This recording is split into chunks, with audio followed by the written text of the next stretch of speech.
გაუშვი დავე გაუშვი. რამას სადა ხარ რამას? ალო. რა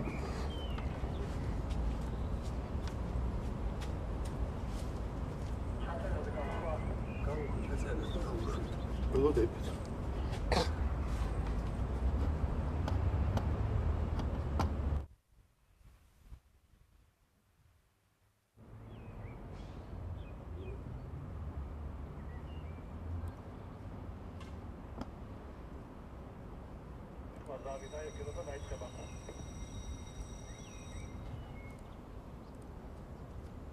მოგესალმებით ძვირფასო მეგობრებო, ჩვენი გაკვეთილი იწყება, ეს არა გაკვეთილი, რომელიც ეძღვნება საქართველოს დამოუკიდებლობის 100 წლის თავს და მე ჩავატარებ ლიტერატურის გაკვეთილს. თუ გამომივიდა კარგად, ამ 45 წუთის მერე გაგექცევით დამსახურებულად. თუ კარგად არ გამომივიდა, მშვიდად ვიქნები, იმიტომ რომ ჩემს მერე კალბატონი მზექალა შანიძე ენის გაკვეთილს ჩაგიტარებ და იმას არ შეიძლება ცუდად გამოვიდეს. მოგეხსენებათ, დამოუკიდებლობა ერთ-ერთი ყველაზე ძვირფასი რამ არის, რაც თქვენს თაობას ერგო ჩვენი თაობისგან. ჩვენ არ დავიბადებულ ვართ დამოუკიდებელ ქვეყანაში და მეცაც გეტყვით, მე სულ ვანგარიშობ, რამდენი წელი უნდა ვიცხოვრო იმისთვის, რომ გადავაჭარბო მონობაში ცხოვრებას, თავისუფლებაში ცხოვრების წლებით და ვარკვევ და ვადგენ, რომ მე ძალიან გამიჭირდება, მაგრამ არ ცოცხლობენ ხოლმე ადამიანები. მიუხედავად იმისა, რომ სიცოცხლე ძვირფასი იყო ყოველთვის, მათ შორის საბჭოთა კავშირშიც, თავისუფლებაში ცხოვრებას მაინც სხვა ფასი აქვს. მე აბსოლუტურად დარწმუნებული ვარ, რომ ის თაობა, რომელიც დაიბადა დამოუკიდებელ ქვეყანაში, გაცილებით განსხვავებული, უფრო თავისუფალი, უფრო ლაღი, უფრო შეიძლება თამამი, ან კიდევ უფრო კარგია, უფრო პროფესიონალი და უფრო საქმიანიც იქნება. ჩვენ, ვინც დავიბადეთ ძველ დროში, გქონდა ერთი ოცნება. მე სულ ორი ოცნება მქონდა ცხოვრებაში. ერთი პირადი ხასიათის იყო, რომ აქვს ხოლმე კაცებს აქვთ ოცნებები ქალებზე. ეგ ოცნება მე იოლად ამისრულდა, თუმცა ომი მაგასაც დაჭირდა, მაგრამ მეორე იყო საზოგადო და უფრო მნიშვნელოვანი. მე ძალიან მინდოდა თავისუფალ ქვეყანაში მეცხოვრა. ამისთვის ყველაფერი გქონდა ხელთ.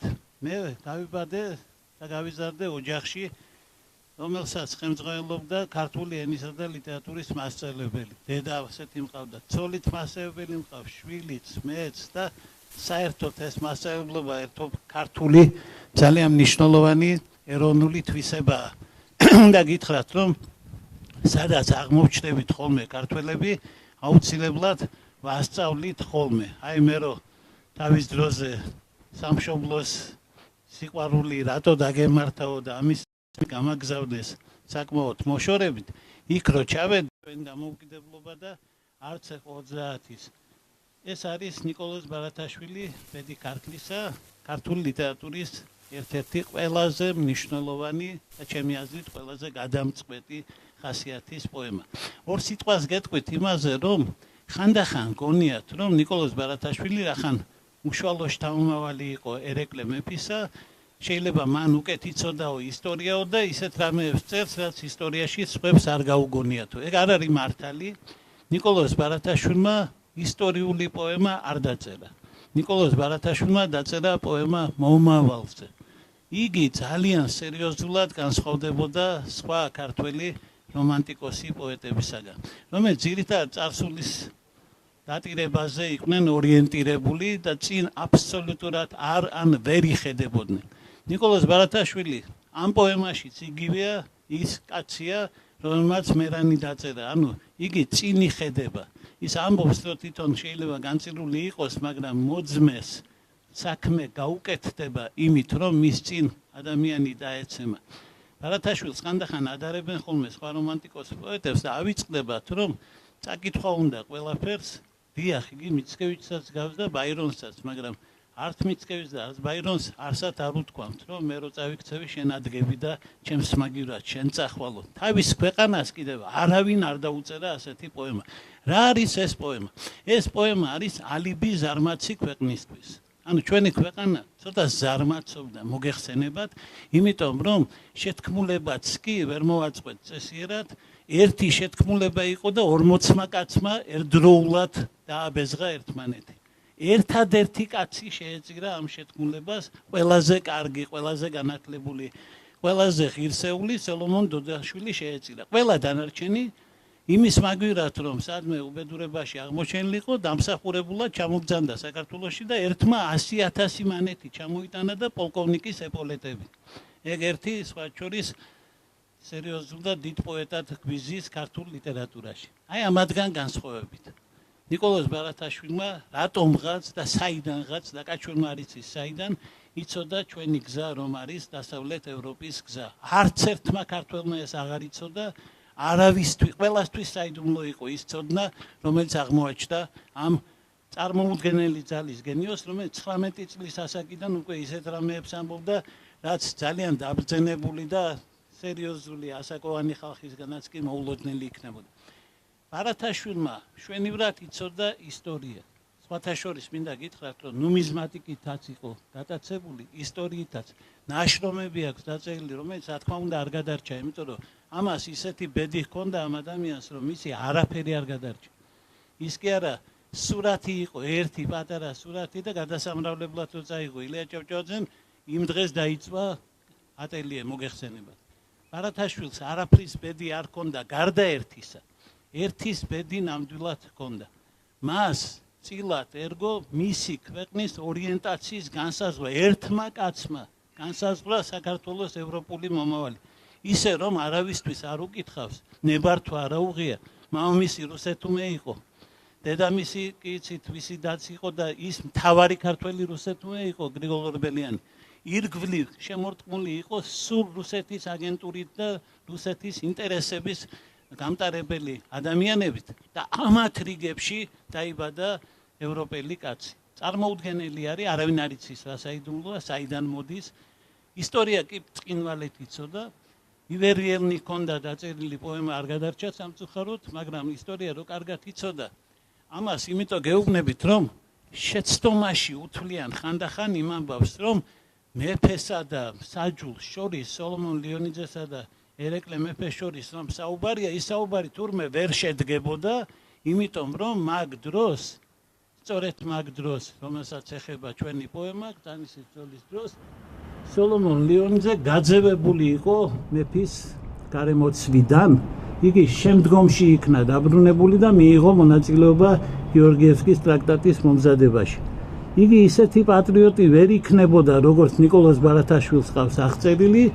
იგი საკმაოდ მოკრძალებული მოხელე იყო, მაგრამ იყო ძალიან კარგად მოაზროვნე ადამიანი. ეს კაცი საქართველოს ბედზე ვერ დაელაპარაკებოდა ერეკლე მეფეს მაგ დროს. აბა რაზე წერს ბარათაშვილი? რატომ ალაპარაკებს სოლომონ ლიონიძეს და რას ალაპარაკებს? პირველი რაც მინდა გითხრათ, მას ალაპარაკებს არა იმიტომ რომ არ იცის ვინ როდისად იყო. ალაპარაკებს იმიტომ რომ უნდა რომ სწორედ იმ კაცმა, რომელმაც გეორგიევსკის ტრაქტატის ტექსტი დაწერა, თქვას მის პოემაში თავის თავს აჯობოს და თქვას მის პოემაში მთავარი არგუმენტი. თქვენ იცით, მაგ კამათი არის ფაქტობრივად მეფესა და მსაჯულს შორის. მეფეს აქვს ბევრი არგუმენტი, მსაჯულს აქვს ერთადერთი არგუმენტი. ხანდახან აქ იხსენებენ ხოლმე ისეთ შესანიშნავ პოეტს, როგორიც არის ანტიკური პოეზიის და საერთოდ ლირიკული პოეზიის წარმომწყები პირველი პოეტი, რომელმაც სიტყვა მე ახსენა პოეზიაში, არქილოქო სპაროსელი. არქილოქო სპაროსელს ერთი პატარა ლექსია აქვს, რომელშიც ასეთი რამაა ნათქვამი: მელია და ზღარბი ქვია. მელიას ბევრი ცვიერება აქვს, ზღარბს კი ერთადერთი, მაგრამ მაგარი. ანუ იგულისხმება, რომ მელია თავისი მიზნების მისაღწევად სხვადასხვა სტრატეგიას მიმართავს, ხოლო ზღარბი შეიკუმშება და ვერავინ ვერ ერევა. ეს ამისი ერთადერთი იარაღი, მეტი არაფერი არ იცის. ამის ნიადაგზე მე-20 საუკუნეში თანამედროვე ლიბერალური იდეოლოგიის ფუძემდებელმა ისაია ბერლინმა დაწერა წიგნი, რომელსაც დაარქვა მელია და ზღარბი, რომელშიც ეს ავტორი გენიოსი რუსული, ებრაული წარმომავლობისა და ინგლისური ლიტერატურის უბრწყინვალეს წარმოადგენს თანამედროვე ლიბერალიზმის ფუძემდებელი და ბევრი კარგი საქმის წამოწყები ევროპაში, ის ასე ამბობს, რომ ადამიანები არიან ორგვარნი, არიან მელიები, რომელთაც ბევრი არგუმენტი აქვთ, ბევრი იდეა აქვთ. მაგალითად შექსპირი, რომელსაც ტრაგედიაც შეუძლია, კომედიაც შეუძლია, პოეზიაც შეუძლია, პროზაც შეუძლია, მოგონებებით შეუძლია, კაცებზე შეუძლია, ქალებზე შეუძლია წეროს და პრობლემა არა აქვს, ყველგან მაგარია. ეს არის მელიაო. ხოლო არიან ადამიანები ძირითადად გამომგონებლები, რომელთაც აქვთ ერთადერთი იდეა. მაგალითად ზიგმუნდ ფროიდისთვის როგორ თქვა, მზე ამოვიდა, ის იტყოდა არავის მნიშვნელობა არ აქვს. დავარია რომ შენ დედა გიყვარს და მამა გინდა მოკლა. მას აკრიატებული ჰქონდა ეს იდეა.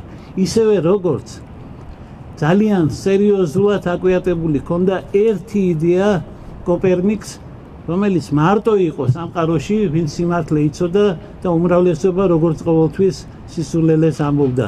ამიტომ წამოწდა ერთხელ ძალიან დიდ და გენიალურ ავტორს, უმრავლესობა ყოველთვის ტყუის, უმცირესობა ყოველთვის მართალიაო. ეს სხვა შორის ამის მაგვარი რამ ვაჟა-ფშაველამაც თქვა, როგორც მოგეხსენებათ.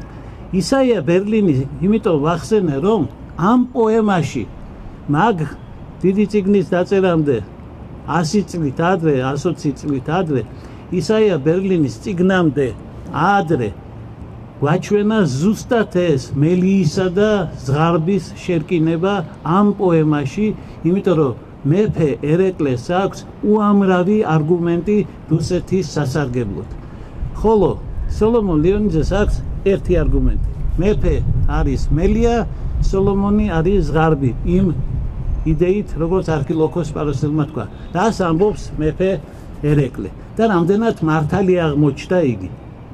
არ დაგვავიწყდეს, რომ ბარათაშვილის სხვა ლექსიც აქვს დაწერილი, სადაც მეფე ერეკლეს დამსახურებები ყველა ჩამოთვალა და აბსოლუტურად არ დაუვიწყა არაფერი, თუ რამ კარგი იყო. მეფემ თქვა შემდეგი: პირველი, თქვენ გექნებათ კეთილდღეობა.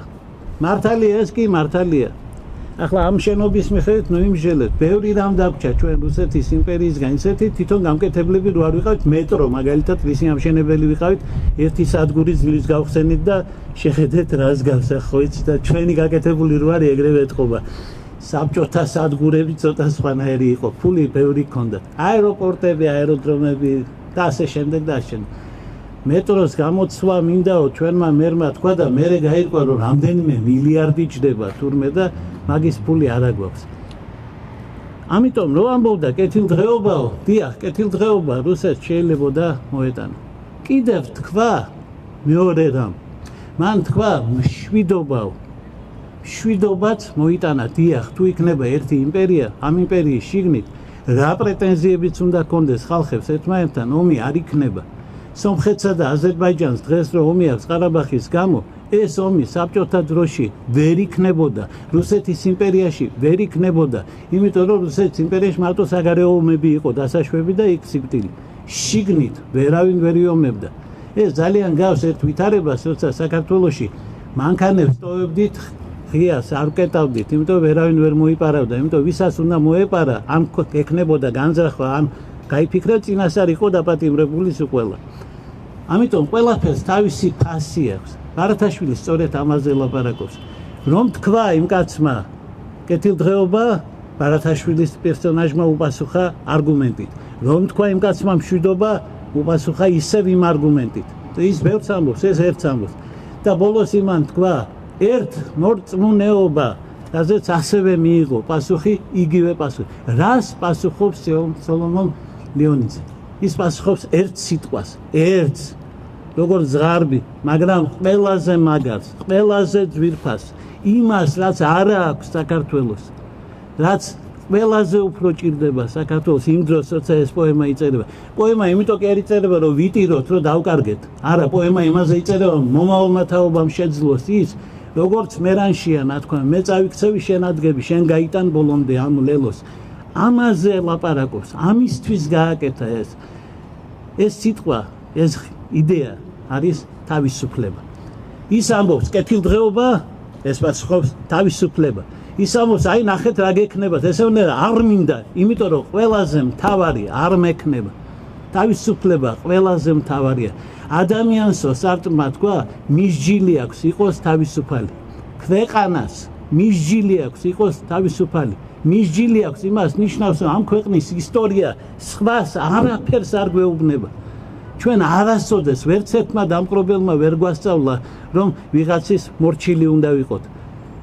მორჩილებდეთ არავის, ვეყუდნოდეთ არავის, საკუთარ თავს უნდა ეკუთვნოდე. ეს მინიმუმია. ეს საკმარისიც არ აღმოჩნდა, აგერ ხო ხედავთ, გვაქვს დამოუკიდებელი ქვეყანა და ჯერ კიდევ არ გვაქვს პიროვნული თავისუფლება და ჯერ კიდევ რამდენი ნაბიჯი გვაქვს გადასადგმელი. თქვენც კი იმ თაობას, რომელიც თავისუფლებაში დაიბადა, თქვენაც კი გაქვთ თავისუფლების პრობლემები. მაგრამ წარმოიდგინეთ ნიკოლოზ ბარათაშვილის დრო, მისი ეპოქა, ეს არის საშინელი რუსი მეფის ყველაზე საზიზღად, როდის ყავდა კარგი მეფე არ ვიცი, მაგრამ ბოლო მეფეები ცოტა წაულიბერალებდნენ. ის მეფე კი მე რომელსაც გეუბნებით, დეკაბრისტების ციმბირში დამცინბირებელი და ნახევარრუსეთის ამომწყყვეტი მეფე, რომელმაც ლაპარაკი აგვიგრძელა ხალხებს, მეფე, რომელმაც საერთოდ სიტყვა პირიდან სიტყვის ამოღების უფლება წაგვართვა, მეფემ, რომელმაც შეთქმულების მონაწილეები ისე იყიდა, რომ მერე თავის აგენტებად ჩამოგვიგზავნა საქართველოში და თავარი ოცნება საქართველოში რუსის ჯარის გენერლობა იყო და ბოლოს ბოლო ომი რო ვიომეთ, ჩვენს მეზობელ ქვეყანასთან ვიომეთ, ბოლო ომი მოგებული გვაქვს 1919 წელს. სომხეთთან მოგვიწია კონფლიქტი. ჩვენს არმიას 40 გენერალი ხელმძღვანელობდა, იმათ არმიას ერთი კაპიტანი. ჩვენ იმდენი გენერალი გამოვზარდეთ, იმიტომ რომ მთელი არისტოკრატია მაგზით წავიდა. ნიკოლოზ ბარათაშვილის მაგზით აპირებდა წასვლას მამამისის და მისი პერსონალური ბედის უკუღმართობა რომ არა. მე არც ვიცი მაგაზე უნდა ვიოცნებოთ თუ არა. შეიძლება უნდა დავკოცნოთ ის საფეხურები, რომელსაც გვაჩვენებენ ხოლმე გიმნაზიაში, აქ მოიტეხა ფეხიო. შეიძლება ეგ მნიშვნელოვანიც იყოს. ნიკოლოზ ბარათაშვილმა თქვა თავისუფლება. მან იმის შიშით, რომ მისი მკითხველი ვერ გაიგებს. იმის შიშით, რომ იქნება მე სკოლაში ვიღაც მასწავლებლებმა ამას დაუპირისპირონ მისი სხვა ლექსი და იქიდან გამოიტანონ სხვა დასკვნები, რომ ბარათაშვილი თურმე ისეთივე რუსეთუმე ყოფილა, როგორც მისი მთელი სანათესაო და კინაღამ სანათესაო სასიმამროც მოგეხსენებათ, რა კაცი იყო მაგთვალსა ეს. ნიკოლოზ ბარათაშვილს შეეშინდა, რომ ჩვენ ვერ გაუგებთ მას. ამიტომ ერთი კი არ დაამთავრა თავისი პოემა და ერეკლემ თქვა და იმათ. არა, უარესი გააკეთა. ხელოვნება მისი არის ხელოვნების დამალვა. მან წაიყვანა სახლში ეს კაცი და ახლა ერეკლეს როლში შეიყვანა და ერეკლეს სიტყვებით ილაპარაკა, რომ აი რამდენი რამე გექნება სოფიო და სოფიომ უპასუხა თავისუფლება. ნიკოლოზ ბარათაშვილმა იმის შიშით, რომ ჩვენ შეიძლება ვერ გავიგოთ, იმის შიშით, რომ ჩვენ შეიძლება ვიფიქროთ ისტორიული პოემა, იმის დარდით, რომ ოდესმე ჩვენ ამას ვერ გამოვიყენებთ, დაწერა ეს პოემა. დაწერა ერთხელ კი არა. ეს პოემა ხო დაწერა, გადაწერა ბევრჯერ და თითქმის ყველა ქართულ არისტოკრატულ ოჯახში დადო თავისი ხელნაწერი. ყველა ქართველმა წაიკითხა, არავინ არ ჩათვალა გამოქვეყნების ღირსად. არავინ. წარმოიდგინეთ რა ქვეყანაა. იმიტომ რომ ბარათაშვილი ისეთ რამეს ამბობს, რომელიც შიშის ზარს ცემს. გალაქტიონმა რომ ისა შეფასება რომ მტერს ჩვენი შეთქმულების არ ეშინია, მტერს ჩვენი პოეზიის ეშინიაო, ეს უზუსტესი შეფასება იყო. ეს ნიკოლოზ ბარათაშვილს გულისხმობდა. ხო გახსოვთ გალაქტიონმა პერსონალურ ლირიკაზე რა თქვა, იკაწერებოდა ხალხის ბედით ბარათაშვილი, ხალხის, რომელსაც თვალბედით სცემდა ყორანი, ხალხის ბედზე გადაიტანა გალაქტიონმა, იმიტომ რომ ნიკოლოზ ბარათაშვილს ყველაზე უკეთესად ისევ ისინი უგებდნენ, ვინც მასავით გენიოსები იყვნენ. თქვენ იცით რაც მოხდა ისტორიაში. ნიკოლოზ ბარათაშვილის სიყვარული, რომელშიც არასოდეს არაფერში ბედი არ ქონია. ფრანგი ქალი უყვარდა, წყინვალ ლექსი დაუწერა, ფრანგმა ქალმა უარი უთხრა სიყვარულზე. ქართველი ქალი უყვარდა ვიღაც ნინო, რომელსაც მთელი მისი პოეზია ეძღვნება, არ ვიცით ვინ არის, შეიძლება ნინო ორბელიანი იყოსო, მაგრამ არ ვიცით, კარგად ვერ დავადგინეთ, იმიტომ მაგის ბედიც არ აღმოაჩნდა. ის იმანაც არ უპასუხა თანაგრძნობით. აი ღამე ყაბახზე რო არის, იქ ნახსენები რო არის, ის გახლავთ. ნუ ახლა ეკატერინე ჭავჭავაძე უყვარდა და ამ სიყვარულმა ჩვენ მაინც მოგვიტანა რაღაც, იმიტომ რომ ეკატერინემ არა მარტო შეინახა მისი პოეზია, არამედ სწორ ხელში გადასცა, სწორ კაცს გადასცა. ილია ჭავჭავაძე, აი სულ არაფერი რო არ ექნა. აი ბანკი რო არ დაეფუძნებინა, საქართველო რო არ გამოეგონა ხელახლა, ქართველებისთვის რო არ აეხსნა რომ სოფლიო არსებობს, რომ ამერიკა არის, რომ პორტუგალია არის, რომ ინგლისში ასეთი პრობლემებია, ანუ გლობალიზმი და ევროპეიზმი რო არ არაფერი რო არ ექნა. მარტო ერთი დამსახურება რო კონდეს. ნიკოლოზ ბარათაშვილის დანახვა ამ ბრმა და ყრუ ქვეყანაში ეს იქნებოდა მისი უზარმაზარი ნაბიჯი, იმიტომ რომ ილია ჭავჭავაძე მაგ დღეს ხელახლა დაიბადა. 2 ლექსი დაწერა. ბარათაშვილის დონის ლექსებს ილია ჭავჭავაძე ვერ დაწერდა, ეს გასაგებია. მაგრამ ერთი კი არა, ერთ ღამეში 2 დაწერა, იმდენად აგზნებული იყო. ნიკოლოზ ბარათაშვილმა შექმნა ილია ჭავჭავაძე. ილია ჭავჭავაძე ჩვეულებრივი, ნიჭიერი, კაი კაცი იყო, გენიოსი იყო, მაგრამ საქართველოს მამა არ იყო. საქართველოს მამად ის უშვილო ნიკოლოზ ბარათაშვილმა აქცია. თვითონაც უშვილოდ გადაეგოს, ნერვიულობდა ამის გამო ილია ჭავჭავაძე რა ქონდა სანერვიულო, ამხელა ქვეყანა მისი შვილი გახდა. მან ეს სითამამე ისწავლა ბარათაშვილისგან. ბარათაშვილმა ჩვენ შეგვიქმნა ამ პოემით რა მოგცა. უყურეთ, ჩვენ არ გვიმსჯელია ისე შეუერთდით რუსეთს. არ გვიმსჯელია, გტყუილია, საქართველოში აერთი სიტყვა არ თქმულა და არ განხილულა. ჩხუბი იყო კი, თავადაზნაურებმა ერეკლეს ჩხუბი დაუწყეს, მაგრამ მსჯელობა არ ყოფილა. ნიკოლოზ ბარათაშვილი ქვეყანას, რომელიც უაზროდ უერთდება ვიღაცას, ქვეყნის ერთ ნაწილს აკონტროლებს მეფე და ფაქტობრივად მთელი საქართველო აღმოჩნდება რუსეთის იმპერიაში, აი ამ უპასუხისმგებლო ნაბიჯს, თავისი უშუალო წინაპრის მცდარ ნაბიჯს ჩემმა ნათესავმა დიდმა ნიკო ბერძენიშვილმა ამას უწოდა აუცილებელი ბოროტება. არა მეგობრებო, ეს არ იყო აუცილებელი ბოროტება, ეს უბრალოდ იყო ბოროტება. არ შეიძლება დამოუკიდებლობის ჩაბარება, თავისუფლების ჩაბარება არ შეიძლება. ბარათაშვილი იხმარს სიტყვას, მაგრამ შენ მეფე ვინ მოგცა ნება. ყმათა თავისუფლების გაცემის ნება არავის არ აქვს. ადამიანს არ შეიძლება, არ აქვს უფლება დაკარგოს თავისუფლება. ჯონ ლოკმა თქვა, რომ სულ 3 ღირებულებაა, 3.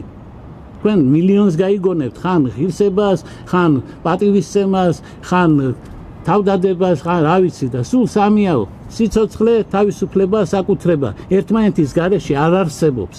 არ არსებობს ერთმანეთის გარეშე. თუ ადამიანი თავისუფალი არ არის, ის ცოცხალი არ არის. მონა მკვდარია. საქართველო ცოცხალი არ იყო. საქართველო ბარათაშვილმა გააცოცხლა.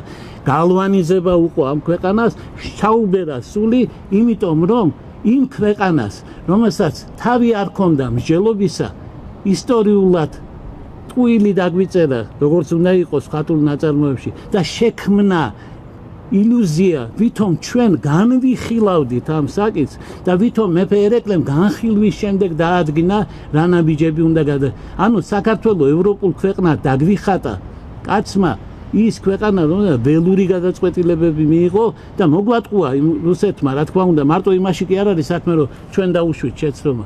კიდევ ვის ვენდეთ? იმიტომ რომ ბარათაშვილს არ მოусმინეთ, მარტო მაგ დროს კი არ ვენდეთ, კაცო, მერეც ვენდეთ. არ მოусმინეთ, იმ კაცმა თქვა, რომ ერთმორწმუნეობა არაფერს არ ნიშნავს, თუ კი თვისებები განსხვავდება ერებს შორის.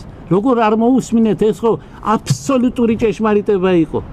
ერთმორწმუნეობა რამეს რო ნიშნავდეს, ბერძნების დაძახილზე რუსები რო არ დადიან, არ იცით რომ ისინი თავარი ერთმორწმუნეები არიან, არ იცით რომ იმათი დაწერილია ყველა სახარება იმენაზე დაიწერა, ისინი აღმოჩნდნენ ამისთვის ბზად. ხო, მაგრამ როცა საქმეზე მიდგა, ჩვენ ერთმორწმუნეობა კი არა, ჩვენ სულ სხვა მოტივები ავირჩიეთ. ასპარეზი გვინდოდა ჩვენ. იქ არ ქონდა, აქ ქონდა ასპარეზი. ამ ქვეყანამ ძალიან ცფიერი ნაბიჯი გადადგა. ყველა ქართველ, აი 1 მილიმეტრიან თავადსაც კი ველიკი კნიაზი უწოდა და ბარხატნაე კნიგაში შეიტანა. ჩემი გვარი არის შეტანილი როგორც აზნაურის. რა ეშმაკად მინდა, მაგრამ არის ვართ და ვიღაცა გაგვათანაბრეს რუსეთის უზარმაზარ თავადაზნაურობასთან, კრაპოტკინებთან და ერთი საქართველოს ხელა ტერიტორიები როგორ ისეთ ხალხთან სპიერები იყვნენ დასაყრდენს ეძებდნენ საქართველოში და იპოვეს დასაყრდენი ჩვენი გადაგვარებული დაცემული თავადაზნეურობის სახით მაგრამ ბარათაშვილის გენიამ არ მოისვენა და აი შენახული იყო ეს პატრიოტიზმი იმ წიგნში იმ რვეულში ეკატერინე რო ინახავდა იმას ეგონა რომ მისმა საწფომ ლექსები დაწერა და საერთოდ მაინდამაინც მაღალი აზრის ბარათაშვილის პოეზიაზე არავინ არ იყო მის დებს რო ეუბნებოდნენ თქვენი ძმა გენიოსი იყო იღიმოდნენ ხოლმე ესე უხერხულად რომ ახლა ეგონათ რომ კომპლიმენტს ეუბნებოდნენ ილია ჭავჭავაძემდე ვერავინ ვერ მიხვდა ბარათაშვილის როლს როგორც კი ეს წაიკითხა იმ წუთას მიხვდა რა უნდა გაეკეთებინა ანუ უნდა დაგვეწყო მსჯელობა იმაზე სად ვარ და უნდა ვიყოთ თუ არა ფატალიზმი დამთავრდა და წარსულის ტირილი დამთავრდა ილია ჭავჭავაძე აშენებს ახალ ქვეყანას რუსეთში მიდის და ბანკის გახსნის ნებართვას იღებს ეს ყველაფერი ბარათაშვილის გავლენა იქიდან მოდის იმიტომ რომ ცივილური გზა მან დასახა რომ მსჯელობით უნდა გადაწყდეს რომ უნდა ვილაპარაკოთ ილია ჭავჭავაძემ იომა თქვენ იცით უფროს დაობასთან და ეს სერიოზული ომი იყო იმიტომ რომ მან თქვა რომ ჩვენ მოვიარეთ რუსეთი მაგრამ თქვენ სავით არ დავხარდით თანამდებობებსო ეს სულ ოქროს სიტყვებია მან რო თქვა რომ მაგრამ ამ კარგსაც ქვეყანა ზოგჯერ ფეხებზე კიდიაო ეს კარგი სიტყვა იყო იმიტომ რომ მაშინ ეწერა სიტყვა ზოგჯერ კი არა მუდმივად ფეხებზე ეკიდათ ქვეყანა რომ არ ყოფილიყო ეს კაცი ანუ ეს ტანდემი ბარათაშვილი და შემდგომში ისე იგი ილია ჭავჭავაძე ეს არის ფანტასტიკური ტანდემი როდესაც გამოჩნდა ვაჟა-ფშაველა ილიამ თქვა რომ ჩვენ ძველებმა კალამი უნდა გადავდოთო და გაუთმოთო და გადადო კალამი აკაკიმ წერას უმატა მაგ დროს იმის შიშით რომ აქ ვინმე რამე არ დამასწროსო ყველა სხვადასხვანაირად უყურებდა ილიამ მართლა გადადო მაგის მერე ხატრული ძეგლი არ დაუწერია მაგრამ იმდენად დიდი პატივისცემა ჰქონდა ბარათაშვილის რომ ბარათაშვილის გადმოსვენების დროს როცა ვაჟა-ფშაველას უკვე ალუდა ქეთელაურის დაწერილი აქვს სტუმარ მასპინძელის და კიდე ბევრი რამ მაშინ თქვა რომ იმას ჯერ მემკვიდრე არ ყავსო ერთი არისო და ჯერ არც ვიციო იმ ხელა იქნება თუ არა წარმოგიდგენიათ ბარათაშვილის მიმართ რამოდენა პატივისცემა ჰქონდა ეს არ იყო მარტო ის პერსონის მიმართ პატივისცემა ეს იყო პატივისცემა საქართველოს დამოუკიდებლობის იდეის მიმართ რომელიც ჩამქრალი იყო საუკუნეების მანძილზე და ეს თან უბრალოდ დამოუკიდებლობაზე არ ლაპარაკობს ხო ბარათაშვილი ლაპარაკობს იმაზე რაც ასწავლა თავისმა რესპუბლიკელმა მასწავლებელმა სოლომონ დოდაშვილმა ერთადერთმა დაღუპულმა იმ შეთქმულების შედეგად ერთადერთმა ყველა დაბრუნდა და ზოგიერთი იცით როგორც დაბრუნდა ნიკოლოზ ბარათაშვილმა დაგვიტოვა ჩვენ სიყვარული არა მარტო სამშობლოს მიერ არამედ დაგვიტოვა ვალდებულება და გვითხრა პატარა ბიჭი იყო სულ პატარა ბიჭი იყო მე 1000 წლის მტარი ვიქნებოდი ახლა ბარათაშვილის ოდნავი აი ამოდენა ნიჭი რო გამომყოლოდა მე არც ვიცი როგორ მოერია ის ამოდენა სიმძიმეს ეს პატარა ახალგაზრდა კაცი რომელმაც თქვა სულ პატარა იყო როცა თქვა რომ არც კაცი ვარგა რომ ცოცხალი მტარს ემსგავს ანუ მოგვიწოდა ჩვენ სიცოცხლისკენ მოქმედებისკენ იცით ვის მოუწოდა ვისაც მოქმედება ეგონა შამილის წინააღმდეგ ბრძოლა და გურულების დახოცვა აჯანყების დროს ქართველები ამასაც აკეთებდნენ ნიკოლოზ ბარათაშვილი განსაკუთრებული სახელია ჩვენს ისტორიაში ჩვენი დამოუკიდებლობაც განსაკუთრებული დამოუკიდებლობა მინდა ახლა გითხრათ რომ 1918 წელს როდესაც ჩვენ დამოუკიდებლობას ვაცხადებდით ჩვენ არ ვაცხადებდით დამოუკიდებლობას რუსეთისგან თქვენ ხო იცით რომ ჩვენ სულ სხვა ერთეული დაგვეშალა მაგ დროს ჩვენ ამიერკავკასიის ასე თქვა სეიმი ჰქონდა და ის დაიშალა მაგ დროს ვინაიდან გაირკვა რომ ერთმანეთს ვერ ვუძლებთ განსაკუთრებით ჩვენ ყველაზე ნაკლებად ეს ძირითადად ჩვენს მეზობლებს ეხებოდა ვერ გაუძლეს ერთმანეთს ჩვენ გამოვაცხადებთ დამოუკიდებლობას პიროდა თითქმის ნოე ჟორდანია დამოუკიდებლობას რო აცხადებდა იმიტომ რომ ნოე ჟორდანიას ეგონა რომ რუსეთში მთლიანად უნდა გაემარჯვა ბოლშევიკურ ან მენშევიკურ იდეას კომუნისტურ იდეალს და მე ჩვენ უნდა ყოფილიყავით ერთად იმიტომ რომ მაგათი იდეოლოგია ამბობდა რომ პროლეტარიატს სამშობლო არ აქვს მარქსის სულ სამი სიბრძნე აქვს ნათქვამი. ერთი არის რომ მიღმური ცხოვრება არ იქნება. აქ ვართ ყველანი. მე მაგაში მარქსის მჯერა. ვიღაცებს არა. მეორე გახლავთ რომ პროლეტარიატს სამშობლო არ აქვს. ეს აღმოჩნდა ღრმა სისულელე. იმიტომ რომ 1914 წელს დაირაზმა პროლეტარიატი და დახოცეს ერთმანეთის სამშობლოს გამო პირველ მსოფლიო ომში. იქ გამოჩნდა რომ ყველაფერში გენიოსი ვერ იქნება. და კიდე თქვა ერთი რამ, რომელსაც აღარ ვიტყვი ახლა, იმიტომ რომ იქნება კიდე ოდესმე რამეს ვინმეს გამოადგეს. და თქვენ კიდე ბავშვები ხართ და ისწავლით, ჩახედავთ. მაგრამ მან მოახდინა ჩვენზე გავლენა ეს ბუნებრივია. თუმცა ის შეცდომა, რომელიც მოძდიოდათ, ილია ჭავჭავაძემ გამოუსწორა და შეიძლება ასე ვთქვათ, ბარათაშვილმა იმოქმედა ილია ჭავჭავაძეზე, ხოლო ილია ჭავჭავაძემ საფლავიდან დაამარცხა ქართველი სოციალ-დემოკრატები და აიძულა ისინი პატრიოტები გამხდარიყვნენ. თქვენ რო ახლა ლევილში ჩაბრძანდეთ, იქ ნახავთ ნოე ჟორდანიას საფლავს. ამ საფლავს აწერია ლექსი, რომელსაც ის ვერაფრით ვერ დაწერდა, არ ქონდა პოეტური ნიჭი, შეუკვეთა ეს ლექსი.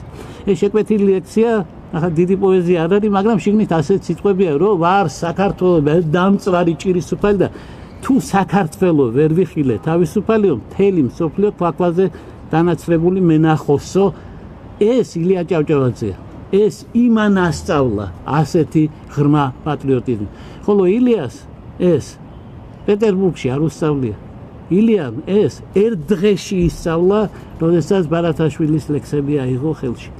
მე მინდა გითხრათ, რომ ისტორიას კიდევ ბევრი რამ აქვს, რა თქმა უნდა, გაკეთებული, მაგრამ 18 წელს, როდესაც ჩვენებმა გამოაცხადეს დამოუკიდებლობა და იქ დაბნეულობა იყო, იმიტომ რომ დიდი ზარზეიმი არ იყო, ერთმა სოციალ-დემოკრატმა სოციალ-დემოკრატების დროშა ხელში აიღო და დაიქცა და გამოეკიდა ხალხი აირბინა მთაწმინდაზე და დაარჭო ილია ჭავჭავაძეს საფლავზე ეს დროშა და უთხრა შენი ოცნება ასრულდაო. მაგრამ დაარჭო სოციალ-დემოკრატების დროშა, იმათ აასრულეს. კაცი ვერ გაიგებს რა როგორ მოხდება ისტორიაში. ვინ იფიქრებდა რომ კაცი რომელმაც თქვა რომ ილიას სიკვდილზე ტყესჭრია ნაპოტები ცვიო, ის კაცი გამოაცხადებდა საქართველოს დამოუკიდებლობას და იქნებოდა მერე ღირსეული ხელისუფალი ამ დამოუკიდებელი ქვეყნის. ვინ იფიქრებდა ამას? მაგრამ არსად არ დაიკარგა ის, რაზეც ლაპარაკობდა ბარათაშვილი. არ დაიკარგა. ხანდახან ასეთ ამას ამბობენ ხოლმე ბავშვებმა, იციან კარგი შეკითხვები. ზოგიერთ შეკითხვა ასეთია, რომ რა ენაზე ლაპარაკობდნენ ავთან ილ და ტარიელი და ცოტა იქედნურად იხედებიან, გონიათ რომ ჩაგჭრეს. ხო, ავთან და ტარიელი ქართულად ლაპარაკობენ. საერთოდ მთელი სამყარო საქართველოა ვეფხისტყაოსანში და არა მარტო ეს სამყარო, ის სამყაროც, რომელიც გავიდარბაზეთ, ისიც საქართველოა. ასეთი ავტორია, ასეთი პოეტია. იმან შვა ბარათაშვილი გზაში არაფერი არ შეხვდა. იმიტომ რომ თვით ისეთი კაციც კი, როგორიც იყო საოცარი ბიოგრაფიის მქონე გურამიშვილი, ვერაფერს ვერ უშვება ამ საკითხს. ვერაფერს. ნიკოლოზ ბარათაშვილი იბადება ნულიდან, რუსთაველიდან და ისტორიული ნულიდან. რუსთაველმა გადასცა ბარათაშვილს, ბარათაშვილმა გადასცა ილია ჭავჭავაძეს, ილია ჭავჭავაძემ მტრის ხელში ჩააბარა ეს იდეა და მტერთან ივარგა ამ იდეამ. იმდენად დიდი იდეაა თავისუფლების იდეა. არაფერი არ არის მასზე უფრო ძვირფასი. როდესაც ვეფხისტყაოსანში ნათქვამია რომ სიცოცხლეს ნაზრახს რო ჯობია სახელოვანი სიკვდილი, ეს არის ის სიტყვები, რომელსაც ჯონ ლოკი გაიმეორებს. მართალია მან არ იცის რომ რუსთაველს იმეორებს, მაგრამ ამავე სიტყვებს ამბობს. ის ამბობს თავისუფლება, სიცოცხლე და საკუთრება არის ერთი მოვლენის სამი სახეობა. ისინი ერთმანეთის გარეშე არ არსებობენ. თუ საკუთრება არა გაქვს, ტერიტორია თუ არა გაქვს, თავისუფალი არ ხარ. ჩვენ შეგვეძლო გვეთქვა რომ საბჭოთა კავშირში თავისუფალი ვიყავით, ჩვენ შინაგანი თავისუფლება, შინაგან ემიგრაციაში წავედით. არა მეგობრებო, არ ვიყავით თავისუფალი. რა შინაგანი ემიგრაცია? მე აი ესეთი გენიოსი მასწავლებელი მყავდა, როგორც აგერ არის ჩემი მე უნდა შემცავლოს ამ ადგილას და წამშალოს უნდა რაც თქვი ყველაფერი იმდენად მაგარი არის გალოტონის ზექალა. მე ასეთი მასწავლებელი მყავდა და მაინც საბჭოთა კავშირი იყო, წარმოგიდგენიათ? ესენი რო არ ყოფილიყვნენ საბჭოთა კავშირი დაგვახრჩობდა. ვახრჩობდა. ისეთი ქვეყანა იყო, მაგრამ მადლობა ღმერთს ქართული ტალანტი, ნიჭი, გენია, ბევრი რამ გვეხმარებოდა, რომ არ წავშლილიყავი და უპირველეს ყოვლისა გვეხმარებოდა ლიტერატურა. მე იდეა მაქვს, რომ ქართული ენისა და ლიტერატურის მასწავლებლებს სკოლაში და უმაღლეს სკოლაში ჩვენ უნდა დაუდგათ ძეგლი, იმიტომ რომ ყველაფერი დაივიწყეს, ლიტერატურის კანონები და წესები დაივიწყეს, არაფერს არ გვასწავლიდან, მარტო ერთს, ნუ გათათრდები, არ გარუსტე, არ იყო უსამშობლოდ, არ დარჩე, გიყვარდა შენი ქვეყანა, ამას გვასწავლდნენ, ამას მასწავლდა ფიზიკის მასწავლებლის და სხვა, იმათ შეინახეს საქართველოს, არ ქონდა ჩვენ ქვეყანა, არაფერი არ ქონდა, ჩვენი საცოდავი ხელმძღვანელობა ძლივს ლაპარაკობდა რუსულად, მაგრამ რუსულად ლაპარაკობდა. პლენუმებს რუსულად ატარებდნენ ხოლმე. ნუ ეს მოსასმენი იქნებოდა ალბათ. რუსების აგენტი რო ყავდა მეორე მდივანი, ის თურმე სულ შეწუხებული გადიოდა, რომ როგორ რუსული ვერ ისწავლესო. ეგ არაფერია. ერთ სიტყვით, მინდა პატარა შეჯამებასავით გითხრათ. საქართველოს დამოუკიდებლობა 18 წელს რომ არ ყოფილიყო, მე არ ვარ დარწმუნებული, რომ ჩვენ შევინარჩუნებდით 91 წლის დამოუკიდებლობას. ის დამოუკიდებლობა განწირული იყო თავიდან, როგორც ბარათაშვილი იყო განწირული თავიდან. მაგრამ ის დამოუკიდებლობა იმისთვის იყო, რომ ეს დამოუკიდებლობა დაბადებული იყო. სიმბოლური კი არ არის, რომ დავიბადეთ ხელახლა 91 წელს, ხელახლა დაბადებულებს კონსტიტუცია მზა ჰქონდა დაწერილი 1921 წელს, რომლის მიღებას თითქოს არავითარი აზრი არ ჰქონდა, რუსეთი მომდგარი იყო უკვე და ყველა მიცოდა ეს ქვეყანა წაიქცეოდა, მაგრამ საქართველოს მოასწრო კონსტიტუციის მიღება რისთვისაც ბარათაშვილი წერდა, მომავლისთვის. ჩვენ ის კონსტიტუცია გავაცოცხლეთ 1991 წელს და ის ავამოქმედეთ და სანამ 95-ში ახალი არ მივიღეთ, ის მოქმედებდა და გარწმუნებთ მე ბევრ საკითხში გაცილებით უკეთესი იყო ვიდრე დღევანდელი ჩვენი კონსტიტუცია. გაცილებით. ის იყო უაღრესად პროგრესული და წინწაწეული კონსტიტუცია. თუ კი რამე სიკეთე მოხდა საქართველოში, უნივერსიტეტის დაფუძნებიდან დაწყებული და კიდევ ბევრი რამე დაკავშირებული არის თავისუფლებას. ეს პატარა დრო 3 წელი აღმოჩნდა გაცილებით მნიშვნელოვანი ვიდრე მონობის 70 წელი. გაცილებით უფრო მნიშვნელოვანი. ჩვენ ყოველთვის, როდესაც ლაპარაკი გვაქვს საქართველოზე, ყოველთვის უნდა გვახსოვდეს, რომ ის წლები, როცა ჩვენ ვიღაცის შემადგენლობაში ვიყავით და გული წყდებოდა, აი რაზე წყდებოდა გული გეტყვით. მაგალითად, ჩვენი გუნდი მოიგებდა და ინგლისელები დაწერდნენ რუსებმა, მაგრად ითამაშეს. ჩვენ გული გვისყდებოდა როგორ თუ რუსებმა. ჩვენი თეატრი რაღაცას მიაღწევდა და იქ დაწერდნენ რუსებს თეატრში მაგარი მიღწევები აქვს. ჩვენ გული გვისყდება სულ ტყუილად, მეგობრებო. სულ ტყუილად თავს ვიტყუებდით. დიახ, როდესაც ხარ საბჭოთა კავშირში და შენი გუნდი თამაშობს, ის რუსეთის გუნდია და შენ რუსი ხარ. ეხლა ხო გავიგეთ როგორ ყოფილა. ხო ვიცით რომ ჩვენი მოქალაქეები ყველა ქართველები გვინდა იყოს. ხო ვიცით რა ეთნიკური წარმომავლობის მიუხედავად აქ ყველა ქართველია და ყველა ქართველი უნდა იყოს. ასეთი ქვეყანა ეს ნაცია სახელმწიფო ასეთი არის მისი ბუნება. ხოლო იმ ქვეყანასაც ეგ იდეა ჰქონდა. ისიც მაგას ამბობდა, თქვენ რა გონიათ, ის ცოდი ბოროტი ქვეყანა იყო. არ უნდა ყოფილიყავით იქ, კარგი ვქენით, რომ გამოვაღწიეთ. ოცნება სულ გქონდა. 1953-ში სტალინი რო გარდაიცვალა, გალაქტიონმა ლექსი დაწერა მომავალ წელზე, ამ 1954-ს როგორმე გზაზე თუ გავეეტიეთ, როგორმე თუ გავაღწიეთ, ანუ საბჭოთა კავშირიდან გასვლაზე ლექსიც კი დაწერა გალაქტიონმა, ყველაზე მშიშარა ქართველმა ადამიანმა, რომელსაც ცოლისთვის წერილის მიწერა ეშინოდა, როცა საქმე საქართველოზე მიდგებოდა, ეგრევე გავაშკაცდებოდა ხოლმე და გაბედავდა ხოლმე. ერთხელ დღიურში დაწერა, ასეც არ შეიძლება ამხანაგო სტალინო და მე ბელჯერ გადაშალა.